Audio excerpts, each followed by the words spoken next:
நம்ம இன்னைக்கு என்ன பார்க்க போறோம்னா, விட்டமின் இ கேப்சூல் 400 எம்ஜி. இதோட நன்மைகள் என்னென்னன்ட்டு ஃபர்ஸ்ட்டு நம்ம வெளிப்பகுதிக்கு நம்ம பார்க்கலாம். வெளிப்பகுதிக்கு என்னென்ன நன்மை குடுக்கக்கூடியதுன்னா, நம்மளோட ஸ்கின்னுக்கு இந்த ஒரு கேப்சூல மட்டும் நான் என்ன பண்ணியிருக்கேன், தனியா எடுத்து வச்சுருக்கேன் உங்களுக்கு காட்டணும்னு சொல்லிட்டு.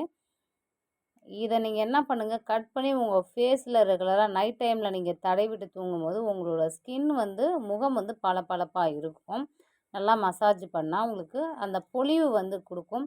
2வது எனக்கு முடி பிரச்சனை இருக்கு, முடி உதிர்வு அதிகமா இருக்கு, வளர மாட்டேன்துன்னா, இதில 2 கேப்சூல எடுத்து 1/2 லிட்டர் பாட்டில்ல தேங்காய் எண்ணெயில நீங்க மிக்ஸ் பண்ணி ரெகுலரா நீங்க தடவிட்டு வந்தீங்கன்னா, உங்களுக்கு முடி சம்மந்தப்பட்ட பிரச்சனைகள் நின்னுரும்.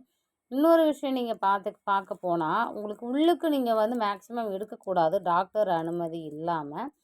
ஏன்னா, சில புற்றுநோய்களுக்கு விட்டமின் இ குறைபாடுனால நெறைய பிரச்சனை வருது. பெண்களுக்கு அதிகமான பிரச்சனை வருது. மார்பகம் சம்மந்தப்பட்டது. அதனால நீங்க டாக்டர் அனுமதி இல்லாமல் உள்ளுக்கு எடுக்கக்கூடாது. ஏன்னா, பல பிரச்சனைகளுக்கு ஸ்டார்ட்டிங் இதுதான் குடுக்குறாங்கன்றதால உள்ளுக்கு மட்டும் எடுக்கக்கூடாது. நன்றி ஃப்ரெண்ட்ஸ்.